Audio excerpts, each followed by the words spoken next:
ननद का कमरा। मोनिका के पिता बचपन में ही उन्हें छोड़कर चले गए थे। मोनिका ने कभी अपने पिता को देखा तक नहीं है। उसकी माँ ही उसे और मयंक को अकेले ही पाल पोस कर बड़ा करती है। मोनिका जैसे ही कॉलेज में जाती है, उसकी माँ को हार्ट अटैक आ जाता है और वो मोनिका की जिम्मेदारी मरते वक्त उसके भाई मयंक पर छोड़ जाती है। एक रोज मोनिका अंधेरे में बैठी इसी दिन को याद कर रही थी। माँ, तुम्हें कुछ नहीं होगा, मैं तुम्हें अस्पताल ले जाऊंगी। नहीं बेटी, अब मेरा वक्त हो गया है, तू अपने भाई को बुला दे। मोनिका अपने भाई को फोन करके तुरंत बुलाती है। मोनिका का हाथ मयंक के हाथों में देते हुए मोनिका की माँ कहती है, आज से मोनिका तेरी जिम्मेदारी है, मेरी तरह ही तू उसका ख्याल रखना। इतना कहकर मोनिका की माँ ये दुनिया छोड़ देती है। मोनिका की आंखें भर आती है। माँ, तुम मुझे अकेला छोड़कर क्यों चली गई माँ?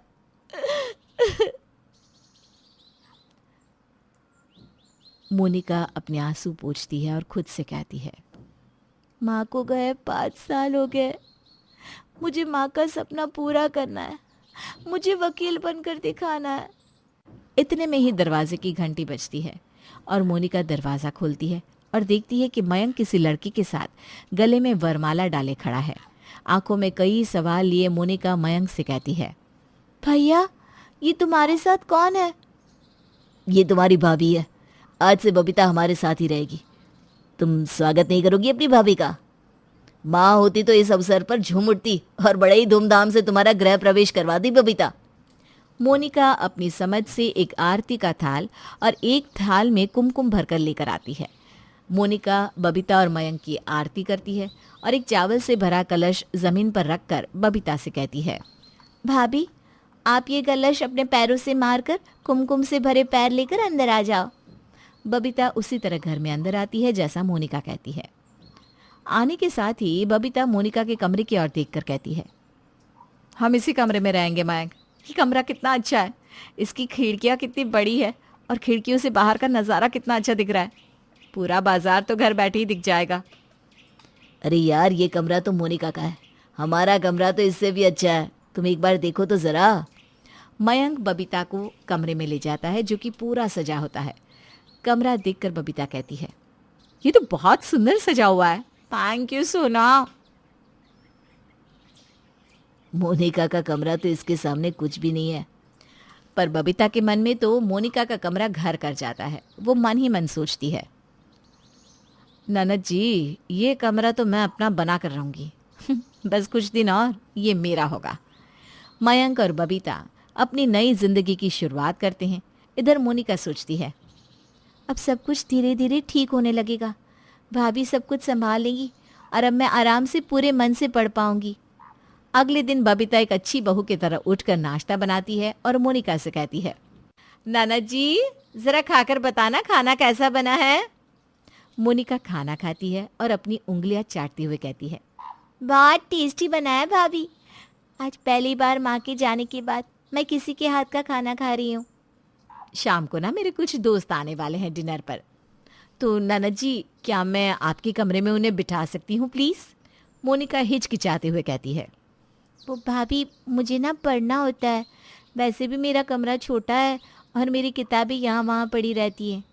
नाना जी, कौन सा मुझे 8-10 घंटों के लिए चाहिए, मुझे तो बस 2 घंटे का काम है। कौन सा हम बच्चे हैं जो आपकी किताबें फाड़ देंगे हैं? कुछ देर पढ़ाई नहीं करोगी तो आसमान तो नहीं टूट पड़ेगा ना। मोनिका कुछ कहती है उससे पहले ही मयंक कहता है, हाँ हाँ, इस्तेमाल कर लो, मोनिका इसमें क्या मना करेगी। ठीक है फिर, मुझे ना ये खिड़कियाँ सच में बहुत पसंद है।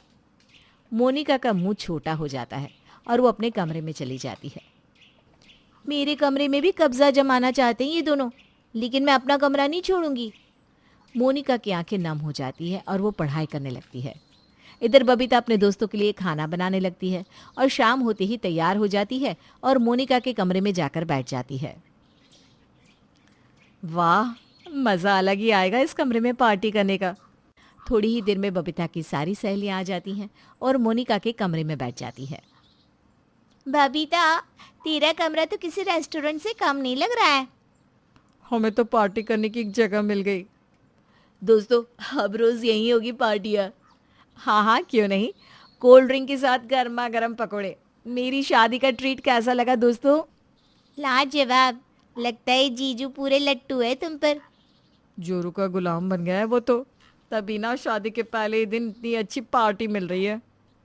बबीता और उसकी दोस्त मोनिका के पूरे कमरे को गंदा कर देते हैं। ये सब देखकर मोनिका का कलेजा जलने लगता है। बबीता की सहेलियां इतना आवाज करने लगती है कि हॉल में बैठी मोनिका को पढ़ाई में डिस्टर्ब होने लगता है। वो मयंक से जाकर कहती है, भैया इतने शोरगुल में मैं कैसे पढ़ूं? ऐसा कौन ही हल्ला करता है? तू भी ना, छोटी छोटी बातों का बतंगड़ बनाना कोई तुझसे सीखे। थोड़ी देर की तो बात है, 2 घंटे में तो कोई बैरिस्टर नहीं बन जाएगी। मोनिका घूंट पीकर चली जाती है और खुद से कहती है, थोड़ी देर की बात है, थोड़ा बर्दाश्त कर ले मोनिका। कौन सा रोज रोज भाभी पार्टी करेंगी? नई नई शादी हुई है तो थोड़ा बहुत तो होता है ना। बबीता के दोस्त खा पी कर मजे करके चले जाते हैं। बबीता मोनिका का कमरा खराब ही छोड़ देती है और मोनिका से कहती है, झूठ मूठ का इतना ड्रामा कर रही थी, हो गया ना तुम्हारा कमरा खाली? मोनिका कमरा साफ करने लगती है। इतने में उसे 12 बज जाते हैं और वो बिना पढ़ाई किए ही सो जाती है। अगले दिन मोनिका नाश्ता करके अपने कमरे में पढ़ने बैठ जाती है।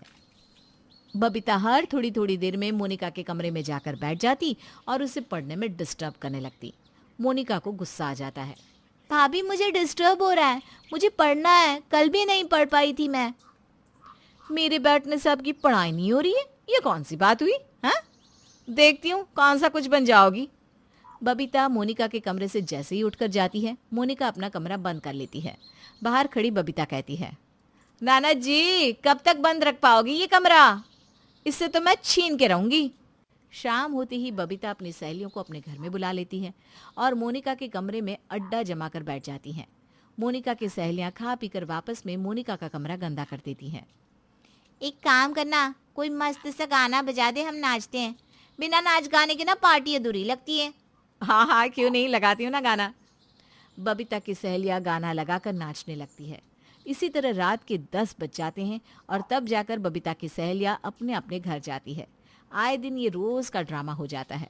बबीता अपनी सहेलियों को बुलाकर बिठा लेती। एक दिन मोनिका का पारा चढ़ जाता है और वो बबीता की सहेलियों के सामने ही तमाशा कर देती है। मोनिका अपने कमरे में जाकर पानी की बोतल फेंकते हुए कहती है, भाभी ये कमरा मेरा है, आप अपनी अड्डाबाजी अपने कमरे में जाकर करो या कहीं और। लेकिन अब आपकी ये सहेलियां मुझे मेरे कमरे में नजर नहीं आनी चाहिए। निकल जाओ मेरे कमरे से। एक बच्चा भी इस तरह कमरे को गंदा नहीं करता जितना कि आपकी ये सहेलियां, जो कि खुद को बड़े घरों की बताती हैं, कर देती हैं। बबीता, हम यहाँ अपनी बेइज्जती करवाने नहीं आए, हम लोग जा रहे हैं, हमें किसी की सुनने की आदत नहीं है। बबीता की सहेलियां उठकर वहां से चली जाती हैं। बबीता का गुस्सा 7वें आसमान पर चढ़ जाता है और दोनों ननद भाभी में बहुत लड़ाई होती है। बबीता मयंक से कहती है, तुम्हारी इस लाडली बहन को मैं सबक सिखा कर रहूंगी। बड़ा ताव है ना इसे, इसकी गर्मी ना निकलवाई मैंने तो देखना। अरे गुस्सा मत हो डार्लिंग, मैं जाकर मोनिका से बात करता हूँ। तुम ना अब सब कुछ मुझ पर छोड़ दो, रहने दो। बबीता अगले दिन ही पूरे घर में रंग करवाती है और रंग वाले से कहती है, पूरे घर में रंग अच्छे से एक बराबर करना, बस उस कोने वाले कमरे को छोड़कर। क्यों, उस कमरे को क्यों नहीं करवा रहे? अरे करवा लीजिए, एक बार में सब हो जाएगा।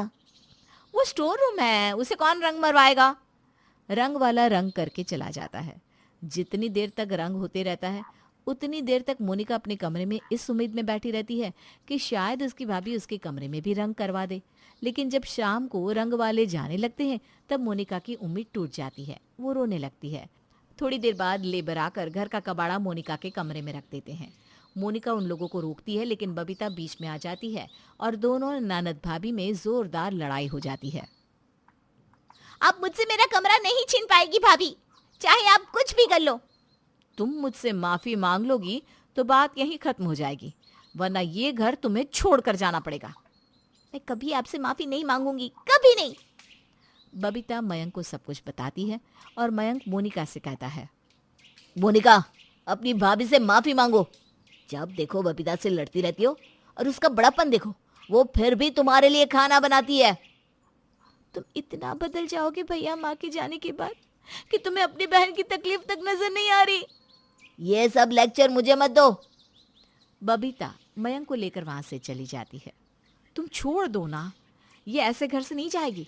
कल ही मैं अपने भाई को बुलवाती हूँ, वही अब इसे घर से जाने के लिए मजबूर कर देगा। अगले दिन सुबह पहले ही बबीता का भाई अमित उसके घर आता है और बबीता उसे सब कुछ बता देती है। तुम चिंता मत करो दीदी, मैं इस कांटे को जड़ से उखाड़ कर फेंक दूंगा।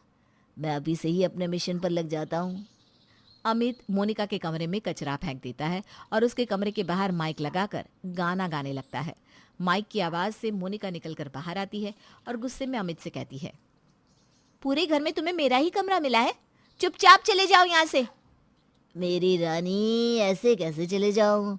अब तो मैं तुम्हें लेकर ही जाऊंगा, मेरी गुलाबो, मेरी गुलाब जामुन। अमित मोनिका को छेड़ने लगता है और उसे परेशान करने लगता है। मोनिका फिर भी टस से मस नहीं होती और अपना काम करती रहती है। इसी तरह एक हफ्ता बीत जाता है और अमित को मोनिका से प्यार हो जाता है। वो मोनिका से कहता है, मोनिका मुझे माफ़ कर दो, इतने दिनों में मुझे सब कुछ समझ में आ गया है। मेरी दीदी ऐसी है, मुझे पता ही नहीं था। इन दोनों को तो अब मैं सबक सिखाता हूँ। थैंक यू अमित, माँ के जाने के बाद एक तुम हो जो मुझे समझ रहे हो। मोनिका अमित के गले लगकर रोने लगती है। फिर थोड़ी देर बाद अमित अपनी बहन के कमरे में कचरा फेंक देता है। कचरा देखकर मयंक और बबीता चिल्लाने लगते हैं, किसकी इतनी हिम्मत? शर्म नहीं आती? अपने भाई के कमरे में कचरा फेंकती हो? अमित बबीता से कहता है, दीदी ये मोनिका ने नहीं, मैंने फेंका है। तुमने अपनी बहन और जीजा पर कचरा फेंका? यही चीज तो कभी आप मोनिका के लिए भी सोच रही थी ना। उसे कैसा लगता होगा जब उसका भाई और भाभी उसके साथ ऐसा बर्ताव करते हैं। मैंने तो एक दिन किया और आप लोग तो हमेशा ऐसा करते हैं। और पता नहीं किस हद तक नीचे गिर गए अपनी ही बहन को घर से बाहर निकालने के लिए, और वो भी एक कमरे के लिए। मयंक की आंखें भर आती है, वो रोने लगता है। मुझे माफ कर दे मेरी बहन, मैंने बहुत गलत किया, मुझे भी माफ कर दो नाना जी। दीदी ये कमरा अब तुम्हें ही मुबारक हो। मैं मोनिका को लेकर हमेशा के लिए यहाँ से जा रहा हूँ। अमित मोनिका से शादी कर उसे अपने साथ ले जाता है और मयंक के दिल पर एक बोझ रह जाता है कि उसने मोनिका के साथ बहुत गलत किया।